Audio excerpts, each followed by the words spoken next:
जय जिनेंद्र दर्शकों, वंदना तो हम सभी करते हैं, पर क्या आप जानते हैं कि वंदना करने का सही ढंग क्या है और कैसे की जाती है जिनेंद्र भगवान की वंदना। इस सब को जानने से पहले हमें वंदना के अर्थ को जानना होगा। तो चलिए हम जानते हैं वंदना के अर्थ को और हमें कैसे करना चाहिए और इसके कितने दोष होते हैं। आज इस वीडियो में हम इस बारे में भी जानेंगे। तो चलिए इस वीडियो को शुरू करते हैं। वंदना किसे कहते हैं? कोई भी तीर्थंकर भगवान या सिद्ध भगवान की भक्ति भाव पूर्वक उनकी पूजा पाठ आदि कर्म करने को वंदना कहते हैं। भगवान के प्रति अपने भक्ति के भाव को प्रकट करना वंदना कही जाती है। वंदना 5 प्रकार की होती है। पहली, स्थापना वंदना। तीर्थंकर सिद्ध आचार्य आदि के प्रतिबिंबों की स्तुति करना स्थापना वंदना है। दूसरी, द्रव्य वंदना। एक तीर्थंकर सिद्ध या आचार्य आदि के शरीर की स्तुति करना द्रव्य वंदना है। तीसरी, क्षेत्र वंदना। तीर्थंकर सिद्ध या आचार्य आदि ने जिस स्थान में निवास किया है उस क्षेत्र की स्तुति करना क्षेत्र वंदना कहलाती है।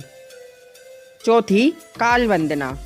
तीर्थंकर तथा सिद्ध आचार्य आदि जिस काल में हुए हैं उस काल की स्तुति करना काल वंदना कही जाती है। और पांचवी, भाव वंदना। तीर्थंकर सिद्धाचार्य की गुणों की स्तुति करना भाव वंदना है।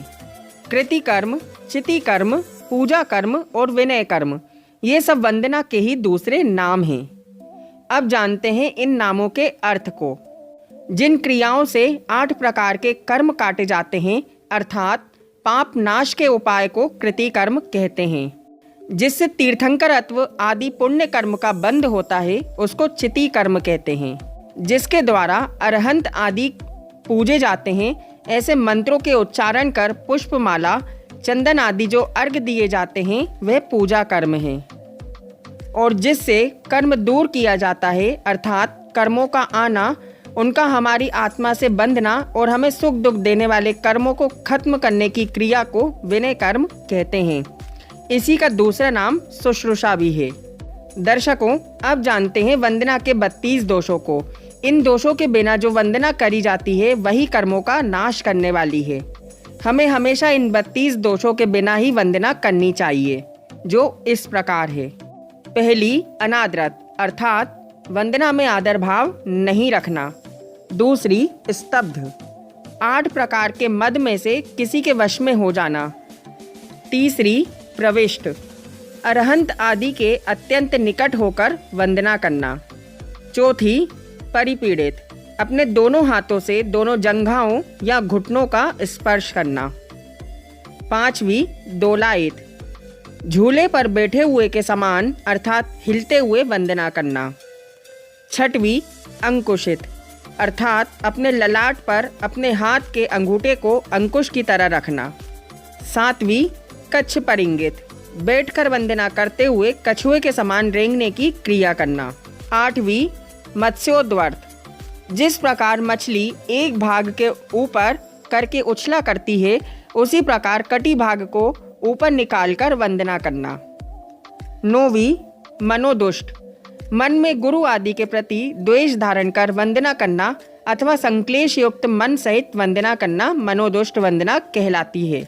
10वीं, वेदिकाबद्ध अपने स्तन भागों का मर्दन करते हुए वंदना करना या दोनों भुजाओं द्वारा अपने दोनों घुटनों को बांध लेना। 11वीं, भय दोष 7 प्रकार के भय से डरकर वंदना करना।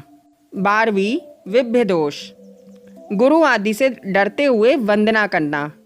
13वीं, रिद्धि गौरव चतुर्विध संग में भक्त हो जावेंगे इस अभिप्राय से वंदना करना। 14वीं, गौरव अपना महात्म्य आसन आदि द्वारा प्रकट करके अथवा सरस भोजन आदि की चाह रखकर वंदना करना। 15वीं, स्तेनित आचार्य आदि से छिपाकर वंदना करना या कोठरी आदि के भीतर छिपकर वंदना करना। 16वीं, प्रतिनीत देव गुरु आदि के प्रतिकूल होकर वंदना करना। 17वीं, प्रदुष्ट अन्य के साथ द्वेष बेर कलह आदि करके पुनः क्षमा ना कराकर वंदना आदि क्रिया करना। 18वीं, तर्जित अर्थात अन्यों को उंगली दिखाकर डर दिखाकर वंदना करना अथवा आचार्य आदि के द्वारा अंगुली आदि से तर्जित अनुशासित किए जाने पर, जैसे यदि वंदना आदि नहीं करोगे तो संग से निकाल दूंगा, ऐसी फटकार सुनाकर वंदना करवाना या करना। 19वां शब्द दोष, शब्द बोलते हुए वंदना करना अथवा वंदना करते समय बीच में बातचीत करते जाना। 20वीं हीलित, वचनों द्वारा आचार्य आदि का पराभव करके वंदना करना। 21वीं त्रिवलित, वंदना करते समय कमर, गर्दन और हृदय इन अंगों में भंगबली पड़ जाना या ललाट में 3 सल डालकर वंदना करना। 22वीं कुंचित, संकुचित हाथों से सिर का स्पर्श करना या घुटनों के बीच सिर रखकर संकुचित होकर वंदना करना। 23वीं दृष्ट, आचार्य आदि यदि देख रहे हों तो ठीक से वंदना आदि करना, अन्यथा स्वेच्छा से दिशा अवलोकन करते हुए वंदना करना, अर्थात इधर उधर देखकर वंदना करना। 24वीं अदृष्ट, आचार्य आदि न देख सके ऐसे स्थान पर जाकर अथवा भूमि, शरीर आदि का पीछे से परिमार्जन ना कर वंदना में एकाग्रता न रखते हुए वंदना करना या आचार्य आदि के पीछे जाकर वंदना करना। 25वीं संग कर्मोचन, यदि मैं संग को वंदना रूपी कर भाग नहीं दूंगा तो संग मेरे ऊपर रुष्ट हो जाएगा, ऐसे भाव से वंदना करना। 26वीं आलब्ध, उपकरण आदि प्राप्त करके वंदना करना। 27वीं अनालब्ध, उपकरण आदि की आशा से वंदना करना। 28वीं हीन, ग्रंथ, अर्थ और काल के प्रमाण से रहित वंदना करना। 29वीं उत्तर चोलिका, वंदना को थोड़े काल में पूर्ण कर उसकी चोली का रूप, आलोचना आदि पाठ को अधिक समय तक करना। 30वीं मूक दोष, गूंगे के समान वंदना के पाठ को मुख के भीतर ही बोलना अथवा वंदना करते समय हुंकार, उंगली आदि से इशारा करना। 31वीं दरदोर, वंदना के पाठ को इतनी जोर से बोलते हुए महाकलकल ध्वनि करना कि जिससे दूसरों की ध्वनि दब जाए। और अंतिम चुरुलित, एक ही स्थान में खड़े होकर हस्तांजलि को घुमाकर सबकी वंदना करना अथवा पंचम आदि स्वर से गा गा कर वंदना करना।